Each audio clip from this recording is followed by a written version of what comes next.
우리에게 주시는 말씀 마태복음 10장 5절부터 8절까지의 말씀 함께 나누도록 하겠습니다.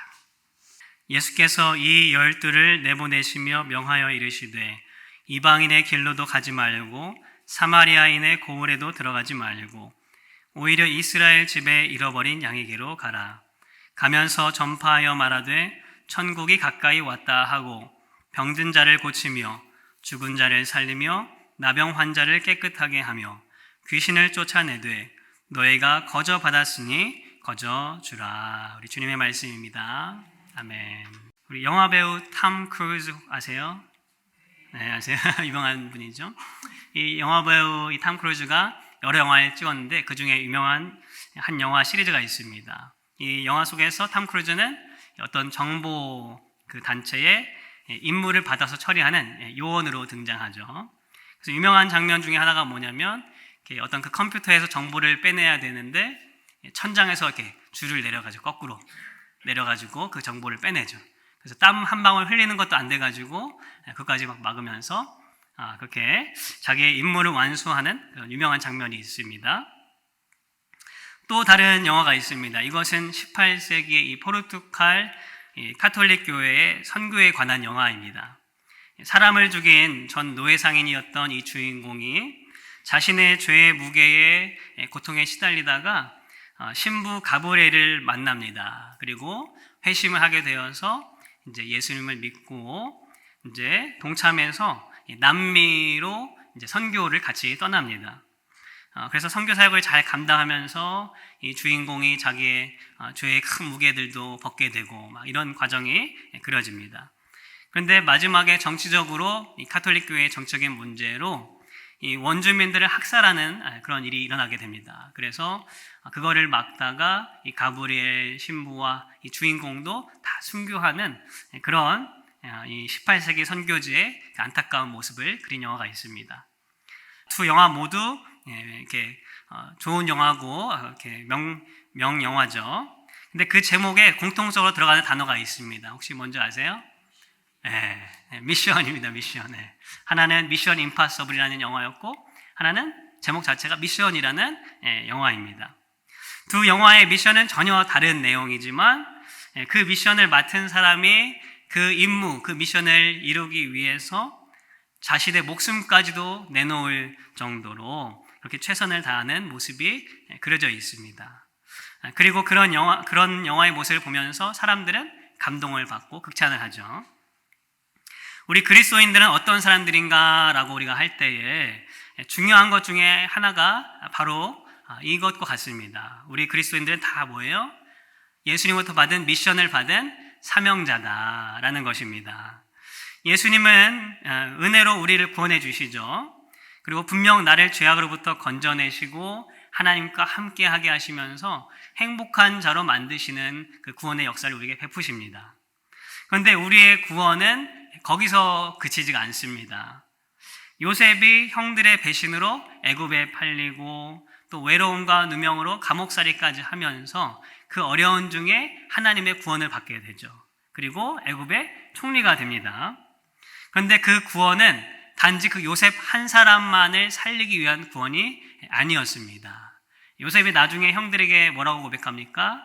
자기가 애굽에 팔리고 또 이렇게 고난을 당하고 이렇게 총리가 된 것은 자기 한 사람을 위한 것이 아니었고 그 기근 동안에 그 아주 모든 사람이 굶어서 죽을 수밖에 없는 그 기근 속에서 많은 사람의 생명을 살리기 위해서, 특별히 그 이스라엘 민족을 살리기 위해서 하나님이 나에게 이런 일들을 맡기셨다라고 고백을 합니다. 우리도 마찬가지라고 생각합니다. 하나님께서는 나 한 사람을 아시고 내 아픔과 문제를 아셔서 찾아와 주십니다. 그리고 그 예수 그리스도로 말미암아 우리에게 구원을 베푸시죠. 그러나 하나님의 계획과 뜻은 그거보다 훨씬 더 큰 곳에 있습니다. 나를 통해서 내가 감당할 수 있는 미션, 사명을 주셔서 그 사명을 통해서 나뿐만 아니라 다른 사람을 살리고 또 내가 누린 복을 다른 사람과 함께 나눌 수 있는 그런 사람의 삶의 모습을 살기를 원하시고 우리를 택하시고 부르셨다라는 것입니다. 그러므로 우리는 우리의 신앙생활의 방향을 우리가 잘 정해야 할 줄 믿습니다. 내가 구원받은 것은 과연 하나님께서 나에게 어떤 사명을 주시기 위해서, 또 그 사명을 통해서 누구를 살리고 또 누구를 복되게 하시려고 나를 인도하셨을까? 우리가 늘 그런 질문 가운데 나아가는 우리 복된 믿음의 사람들 다 될 수 있길 소망합니다. 앞서 말씀드린 두 영화에 등장하는 이 미션을 분명히 알고, 자기의 미션을 분명히 알고 그 미션을 자신의 목숨까지도 바쳐서 이루려고 했던 그런 사람들을 볼 때에 우리는 어떻게 해요? 감동을 얻게 되죠. 그리스도인인 우리가 주님이 주신 그 미션을 우리가 분명히 알고 내 모든 삶을 들여서 이루려고 한다면 주위에 있는 사람들이 그렇게 감동을 받게 될 뿐만 아니라 무엇보다도 누가 감동받으세요? 하늘에 계신 하나님께서 우리의 그 모습을 통해서 감동하시고 기뻐하실 줄 믿습니다. 우리 모두가 그런 기쁜 사명자의 삶을 살아가기를 소망합니다. 오늘 말씀은 바로 예수님께서 물론 이제 마태복음 28장에 예수님께서 하늘로 올라가시면서 그 미션을 주시지만 그 이전에 제자들에게 먼저 그 복음 전파의 미션을 주시는 그런 설교의 내용이 담겨져 있습니다. 오늘 말씀을 통해서 우리는 과연 어떤 사명자의 모습으로 살아가야 하는가, 그리고 내게 주신 사명은 어떤 모습이어야 하는가, 우리가 함께 세 가지를 나눠보고자 합니다. 첫 번째는 우리는 보내심을 받은 자들이 되어야 합니다. 하나님의 사명자는 내가 원해서 손들고 나간다고 되는 것이 아님을 우리는 알아야 합니다. 예수님은 공생에 사역하시면서 몇 명의 제자를 부르셨어요? 12명의 제자를 부르셨습니다. 부르실 때에 예수님이 뭐라고 하면서 부르세요? 나를 따르라 라고 하시면서 불러주시죠. 우리는 이것을 소명, 예수님이 불러주셨다라고 말을 합니다. 예수님의 제자가 되는 것도 내가 되고 싶다고 해서 되는 것이 아니고 예수님께서 불러주셔야 제자가 되는 것입니다. 사명도 마찬가지입니다. 예수님께서 우리에게 사명을 주시는데 내가 막 하겠다고 나서설 때에 사명자가 되는 것이 아니고 예수님께서 어떻게 해요? 우리를 보내실 때, 준비가 돼서 준비된 때에 우리를 보내실 때 사명자가 된다라는 것입니다. 오늘 본문에 어떻게 시작하고 있습니까? 5절 말씀에 보니까 예수님께서 이 12를 어떻게 해요? 보내시면서 라고 시작하고 있습니다. 이 말씀의 시기가 정확히 언제인지는 우리가 알 수는 없지만 이 공간복음을 쭉 보면 이미 제자들이 예수님과 함께 다니면서 그 기적들과 말씀들을 충분히 다 보고 듣고 느꼈던 때라고 여겨집니다. 그들은 예수님의 놀라운 이 가르침과 또 바리새인들과는 다른 그 깊이 있는 말씀에 놀라고 은혜를 받았습니다. 무엇보다도 물을 포도주가 되게 하시고 눈먼 자를 뜨게 하시고 병든 자들, 수많은 병든 자들을 치유하시는 것을 보면서 그 예수님의 정말 그 능력을 눈앞에서 맛보았을 것입니다. 그렇지만 그 누구도, 베드로조차도 아직까지 자기가 스스로 나가서 내가 복음을 전하겠습니다, 예수님을 이곳저곳에 전하겠습니다 라고 하는 사람은 없었습니다. 아직 그들에게는 그런 마음조차 들지 않았겠지만 예수님께서 보내시지 않았기 때문에 그들은 그런 사명자로서의 이런 단독적인 사명을 감당하지 않았습니다.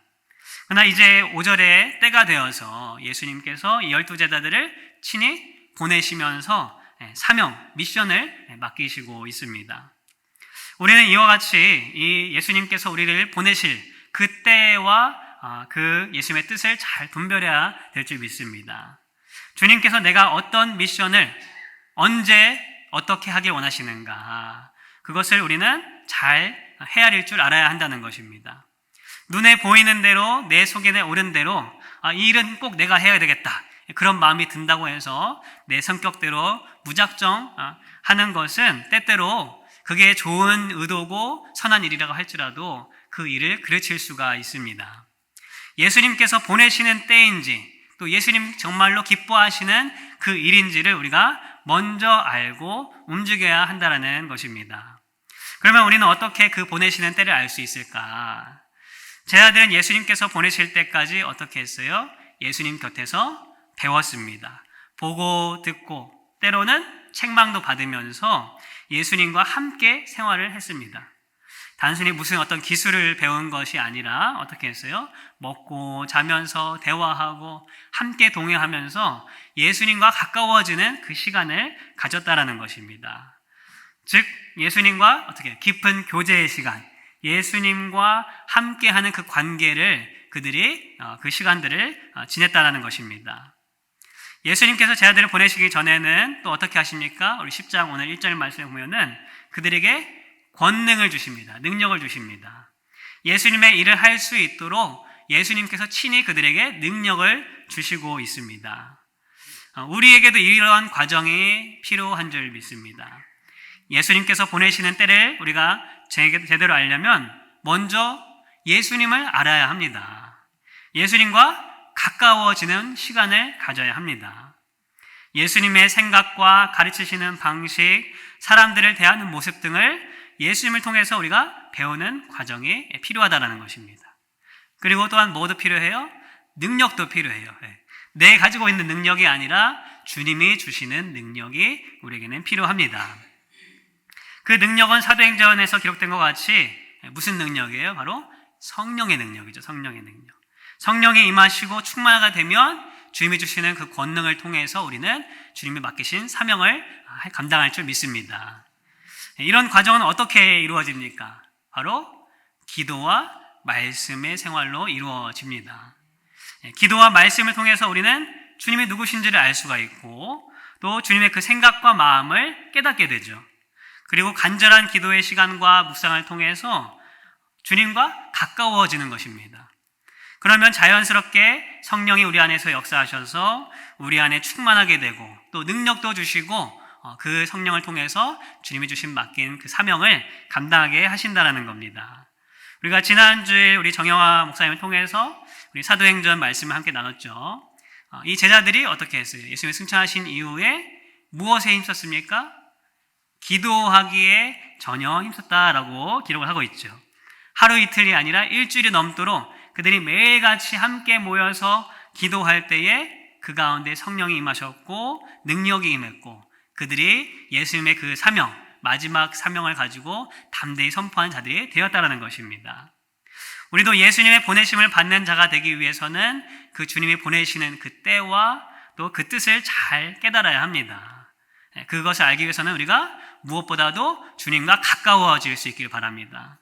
오직 기도와 말씀으로 주님과 가까워질 때에 우리는 주님의 뜻을 누구보다 잘 헤아리는 그런 자들이 될 줄 믿습니다.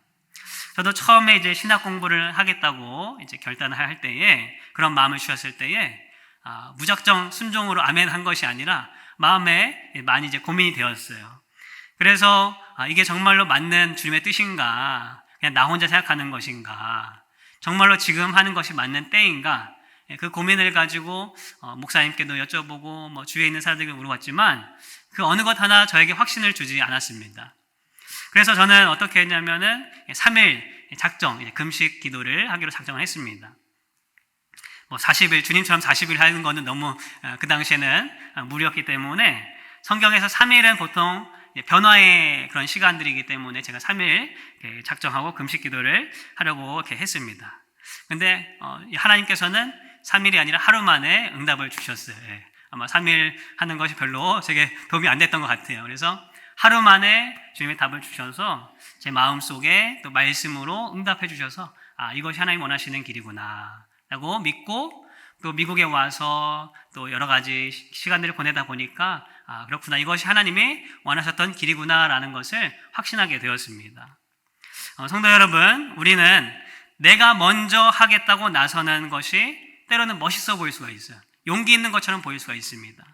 그러나 그 전에 먼저 주님께서 나를 보내시는 때가 맞는지, 정말로 그 일이 주님의 뜻과 내 뜻이 동일한 그 일인지 우리는 먼저 주님께 묻고 또 주님과 함께 가까이 나가는 시간이 우리에게는 필요한 줄 믿습니다. 내가 나서는 것이 아니라 주님이 가라고 하실 때, 주님이 보내실 때에 움직일 줄 아는 그런 사람이 참된 사명자임을 믿으시기 바랍니다. 두 번째로 우리가 사명의 대상과 방향을 알아야 합니다.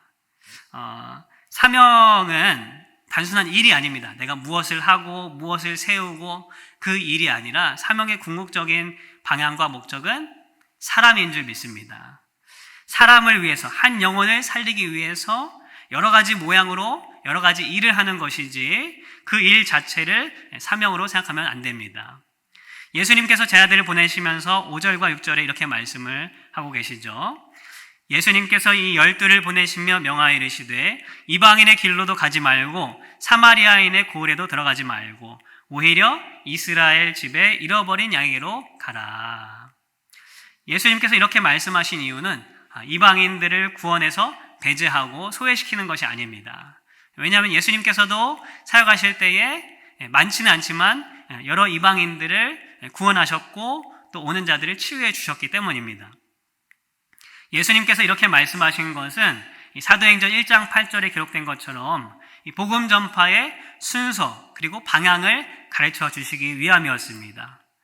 하나님의 구원의 계획 속에 하나님은 누구를 택하셨어요? 먼저 이방인들이 아니라 이스라엘 백성을 택하셨습니다. 이스라엘 백성이 다른 어떤 민족들보다 뛰어나고 하나님을 잘 믿어서가 아니라 오히려 그들은 작은 족속이었기 때문에 하나님이 택하신 백성을 들어서 다른 나라들, 강하고 또 그 당시에 유명했던 나라들을 부끄럽게 하시기 위해서 이스라엘을 택하셨다는 것입니다.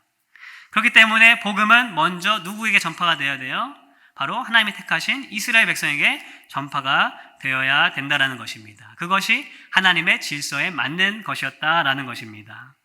또한 예수님께서 제 아들에게 권능을 주시긴 했지만 아직까지 그 제 아들은 충분히 준비가 되지 않았습니다. 권능을 맛보고도 그들은 여전히 무엇을 바라봤어요? 세상의 것들을 바라봤죠. 그래서 누가 높으냐, 누가 낮으냐, 끝까지 예수님이 그 십자가 달려가시기 전까지 그러한 것들을 토론했고 이방 민족에게 복음을 전하기보다는 오히려 그 예수님의 십자가의 사건을 보면서 다 어떻게 됐어요? 다 뿔뿔이 도망가는 그런 부끄러운 모습을 가졌던 사람들이 제자들이었습니다. 그렇기 때문에 아직까지 준비가 되지 않았던 그들에게 이방 민족이 아니라 먼저 이스라엘 백성들, 이스라엘의 잃어버린 양들에게로 가라라고 말씀하신 것입니다.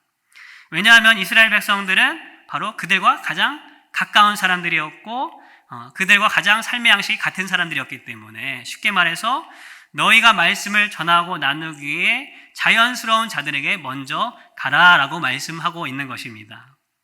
우리도 이와 같은 방향성이 있어야 합니다.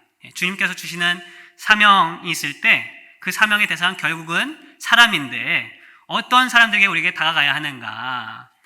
기회가 왔을 때 아무에게나 우리가 물론 말씀을 전할 수 있고 선포할 수 있지만 먼저 가장 가까운 자들, 나와 관계가 있는 자들을 돌아보는 우리가 되어야 할 줄 믿습니다. 물리적으로 가까운 사람이 될 수 있겠지만 나에게 마음을 열고 내가 복음을 전했을 때에 그 귀를 기울여서 나의 말을 들을 줄 아는 사람들, 그 사람들이 나와 가까운 사람들이라는 것입니다. 가족이라도 내 어떤 그런 부족한 모습에 아니면은 서로 싸우고 해서 마음이 다친 자들에게는 내가 아무리 하나님의 말을 전하고 예수님을 전한다 해도 들어가지가 않죠.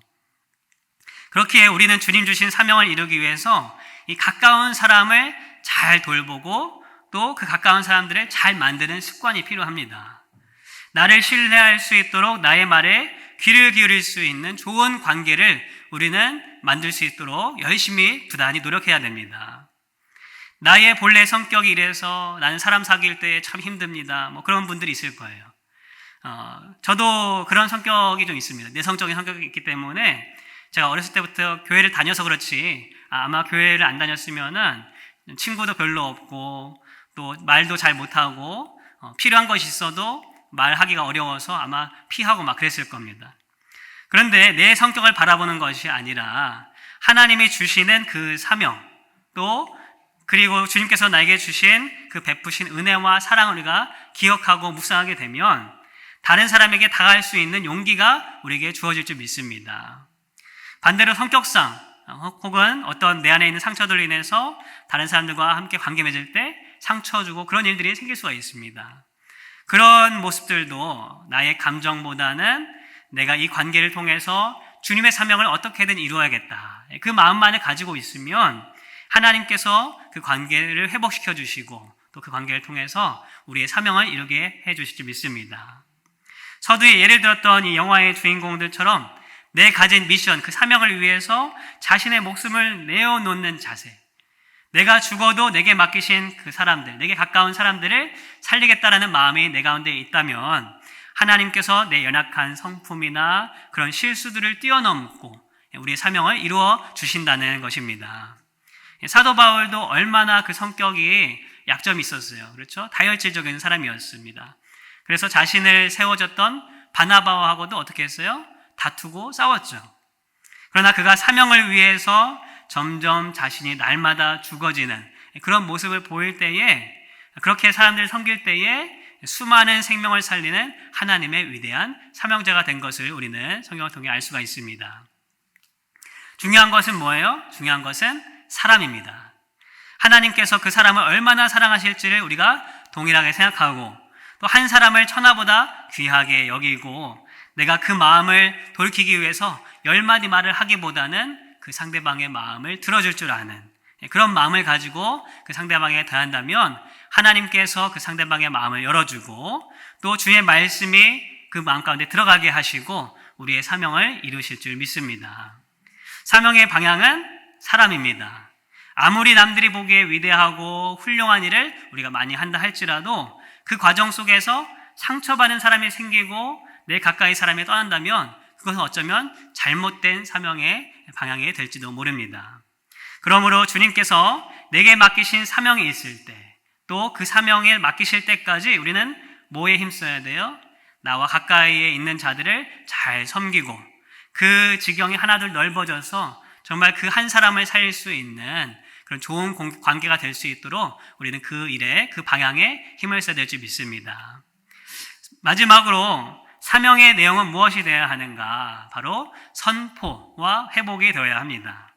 우리 7절과 8절 말씀에 이렇게 말씀하십니다. 가면서 전파하며 말하되 천국이 가까이 왔다 하고 병든 자를 고치며 죽은 자를 살리며 나병 환자를 깨끗하게 하며 귀신을 쫓아내되 너희가 거저받았으니 거저주라. 예수님께서 제자들에게 주신 사명은, 그 내용은 무엇이었습니까? 천국이 가까이 왔다라는 그 메시지를 선포하는 것이었고, 또 두 번째로는 병든 자를 고치고 또 다친 자들 깨끗게 하는 회복과 치유의 사역이었다라는 것입니다. 우리의 사명도 이 두 가지의 내용이 다 들어있어야 합니다.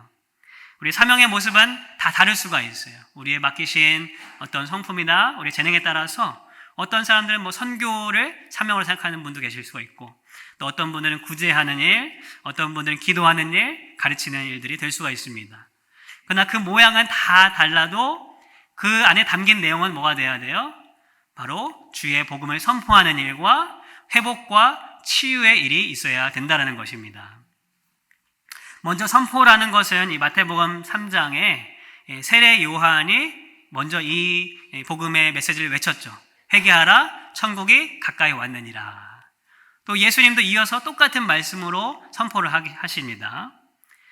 오늘 본문은 이 회개의 내용이 생략되어 있지만 똑같은 동일한 내용을 다루고 있는 마가복음을 보시게 되면 거기에 제자들이 회개의 말씀을 선포하는 것을 기록하고 있습니다. 우리가 주님 주신 사명을 이룰 때에 그 일이 직접적으로 복음을 전하는 일이 될 수도 있고, 아니면은 남들을 도우는 그런 일들 속에서 복음을 간접적으로 전할 수도 있습니다. 그러나 사명의 목적은 결국 뭐예요? 단순히 어떤 일들이 아니라 결국 그 모든 일들의 결국의 일은, 목적은 복음을 전하는 일이다. 주님이 주시는 그 말씀을 선포하는 일이다라는 것을 우리는 반드시 알아야 합니다. 그리고 그 전파하는 내용은 다른 것이 아니라 먼저 뭐예요? 우리가 죄인이라는 것, 우리가 회개해서 주님께로 돌아가야 한다는 그 메시지가 있어야 합니다. 또한 천국이 가까웠다라는 메시지는 뭡니까? 바로 하나님의 통치, 하나님이 다스리시는 것이 예수 그리스도로 말미암아 이 땅에 이루어졌다라는 것입니다. 이렇게 말하면 우리가 좀 감이 잘 안 잡히죠. 어떻게 복음을 전해야 될지. 복음을 쉽게 전하는 방법은 뭐냐면은 나에게 이루어 주신 하나님의 일이 무엇인가, 그것을 똑같이 전하는 일입니다. 이 본문에서 전파하라라고 하신 단어는 선포하다라는 뜻인데, 그 원래의 의미는 설득하고 막 해가지고 장황하게 설명해서 그렇게 하라는 것이 아니라 현대적으로 바꿔 말한다면 소식을 전한다라는 뜻입니다. 우리는 끊임없이 소식을 듣죠. 뉴스를 통해서, 신문을 통해서 여러 가지 소식을 듣습니다. 이와 같이 나의 삶에 찾아오셔서 나의 삶에 이루신 그 주님의 이야기를 소식을 전하는 것처럼, 뉴스를 전하는 것처럼 상대방에게 전하는 것, 그것이 복음을 선포하는 일이다라는 것입니다. 그 안에 어떤 내용이 담겨 있어야 돼요? 내가 어떻게 회개하게 되었는지, 내가 죄인이라는 것을 어떻게 깨달았는지 그것을 얘기하고, 또 이전에는 하나님의 통치 없이 내 마음대로 내가 내 삶의 주인이 돼서 살았는데 이제는 예수님이 나의 주인이 되셔서 이렇게 삶의 모습이 바뀌었다. 이런 내용들을 자연스럽게 전하는 것이 우리의 복음에 전하는 방법입니다. 어떻습니까? 쉽습니까? 어렵습니까? 아직 어려우세요?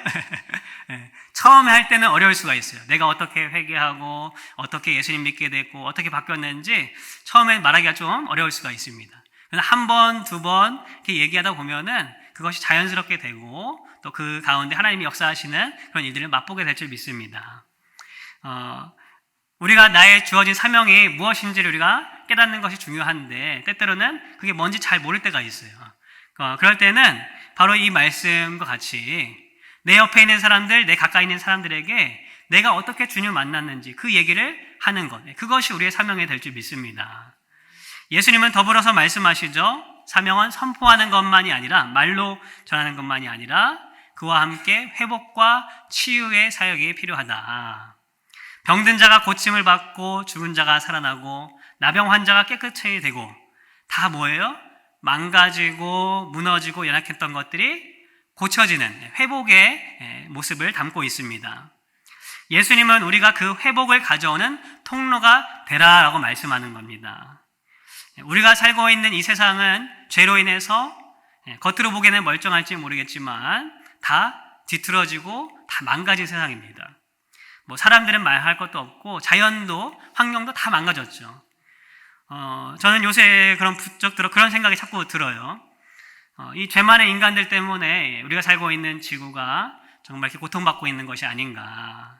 매주 금요일마다 이렇게 쓰레기통을 내놓으면서 원래 하나님 만드셨던, 원래 창조했던 세상은 이 쓰레기가 이렇게 나오는 세상이 아닐 텐데, 그냥 먹은 게 다 자연으로 돌아가고 모든 것이 완벽한 세상일 텐데, 죄 때문에 매일 쓰레기를 버려도 또 쓰레기 나오고 또 쓰레기 나오고 그런 세상이 되지 않았나, 그런 생각을 가지게 될 때가 있습니다. 이런 무너진 환경, 이런 자연을 회복하는 일도 우리가 예수를 믿는 사람으로서 앞장서야 될 일입니다. 그래서 작지만 제가 했던 일은 뭐냐면은 그동안에 꽤 많은 시간 동안에 집에서 이제 워러바를 있죠. 한번 먹고 버리는 그 워러바를 사서 물을 마셨습니다. 왜냐하면 그게 싸고 한 번에 뭐 40병 들은 거 샘스 가면은 4불, 5불 이렇게 하니까 싸잖아요. 쉽고 편했기 때문에 그 물을 마셨는데, 그래서 이 쓰레기가 나와도 재활용할 수 있으니까 이렇게 내심 이렇게 썼지만, 언젠가 그런 다큐멘터리를 본 적이 있습니다. 이 재활용을 하는 것이 아무리 그런 깨끗한 물병이라 할지라도 재활용할 수 있는 비율이 30%밖에 안 된다고 합니다. 나머지는 다 뭐예요? 다 쓰레기예요, 다 쓰레기. 그게 바다로 버려지고 저 제3국가로 가서 불로 태워가지고 환경오염이 또 된다는 거예요. 그걸 보면서 제가 좀 마음에 좀 양심의 가책을 느끼고 안 되겠다. 그동안에 내가 버린 쓰레기가 이렇게 많을 텐데 좀 바꿔야겠다 싶어서 정수기, 우리 워터 디스펜서를 사가지고 조금 돈을 들여가지고 사가지고 이제 뭐 로스나 이런 월마트 같은 데 가서 5갤런짜리 물통을 사가지고 쓰고 다시 그걸 버리는 게 아니고 다시 교환을 하는 거죠. 익스체인지를 해서 그렇게 물을 먹게 되었습니다. 뭐 아주 작은 일이죠. 제가 일을 한다고 해서 지구가 당장 죽어가고 있는 지구가 확 사라지는 않을 것입니다. 그러나 작은 일을 통해서 내가 회복의 역사에 참여할 수 있는 사람이 될 수 있다면 우리가 그 일들을 감당하는 그리스도인이 다 돼야 될 줄 믿습니다. 특별히 우리 시대에 회복이 필요한 것은 어디인가? 바로 가정이 아닌가 싶습니다. 여러 개인주의적인 사상 때문에 이 성경적인 건강하고 행복한 가정이 아니라 다 망가지고 뒤틀어진 가정이 우리 가운데 너무나 많이 있습니다. 한국에는 이 고딩 엄빠라고 하는 이 프로그램이 있어요. 뭐냐면은 고등학생들, 아직 성인이 채 되지 않은 아이들이 이제 잘못 실수를 해서 아니면 자기들이 알지 못하는 가운데 임신을 해가지고 아이를 낳고 살아가는 거예요. 자기도 어리고 자기도 다 크지 않으니까 어떻게 해요? 그 가정이 다 힘들죠. 다 서로 싸우고 아이들이 상처받고, 그래서 결국에는 이혼하는 가정도 많이 있는 것을 보게 되었습니다. 정말로 이렇게 가정들이 깨어지고 상처받고 하나님의 말씀대로 살지 못하는 가정이 이 땅 가운데 많이 있습니다. 우리 주위에 이 회복이 필요한 이런 가정들을 우리가 그저 무시하고 지나치는 것이 아니라 우리의 사명은 바로 이런 아픔이 있는 가정들에게 찾아가서 그들을 회복시킬 수 있는 예수 그리스도의 복음을 전파하는 일인 줄 믿습니다. 우리가 이 작은 일들 통해서 하나님의 일을 감당할 때에, 회복의 일을 감당할 때에 하나님께서 그 가운데서 역사하시고 또 그 일을 통하여서 정말로 이 땅에 맡기신 사명이 무엇인지를 깨닫게 하실 줄 믿습니다. 말씀을 마칩니다. 우리 성도님들의 일상의 삶은 어떤 모습으로 살고 계십니까? 내게 맡기신 사명을 위해서 영화 속에 나온 주인공처럼 정말로 자신의 시간과 물질과 열정을 다해서 그렇게 살고 계신가요? 아니면 내 앞에 있는 일들을 위해서, 그저 나의 생활을 위해서 내 모든 것을 쓰고 그렇게 살고 있지는 않은지요? 빌립보서 2장 13절의 말씀에는 하나님께서 하나님의 뜻을 위해서 우리 마음속에 소원을 두고 행하신다고 말씀하십니다. 즉 사명은 뭐예요? 우리 마음속에 꿈꾸는 소원, 비전을 주셔서 하나님의 뜻을 이루는 것이 우리의 사명이라는 것입니다. 아이고 나는 이제 나이도 많고 힘도 연약해지고 무슨 소원을 이루고 살겠습니까? 그저 하루만 잘 버티고 살면, 하루를 잘 견뎌내면 그게 소원이지, 아마 나이 드신 분들 그렇게 말을 할지 모르겠습니다. 그런데 성경을 보면은 아닙니다. 모세는 몇 살까지 살았어요? 120살까지 살았는데 그때가 되어도 하나님께서 주신 사명이 있기 때문에 죽을 때까지 기력이 쇠하지 않았다라고 기록하고 있습니다. 갈렙은 80이 되어서도 하나님의 사명, 가나안 땅을 정복하라는 그 사명을 이루기 위해서 젊은 사람들 다 제쳐놓고 자신이 먼저 앞장서는 모습을 보였습니다. 우리 모두가 사명을 따라 사명을 위해 살 때에 하나님께서 우리에게 건강도 주시는 것이고, 사명을 위해 일을 하고 사명을 따라 살 때에 우리 마음 가운데 진정한 행복과 기쁨이 있게 될 줄 믿습니다. 주님이 나를 보내시는 때가 언제인지, 무슨 일을 하기를 원하시는지를 우리가 무릎을 꿇고 기도하면서 그 시간을 통해서 주님의 뜻을 헤아릴 줄 아는 우리 모두가 되길 소망합니다. 늘 어떤 일을 하여도 내 주위에 있는 사람들을 생각할 줄 알고 내 가까운 사람을 잘 세우고 얻을 수 있는 그 관계를 통해서 그 사명을 이루는 우리 모두가 되길 소망합니다. 마지막으로 우리의 작은 사명의 순종으로 하나님 나라가 선포되고 또 귀한 회복의 일들이 더욱 우리 주위에 많이 일어날 수 있기를 주님의 이름으로 축원합니다. 기도하겠습니다.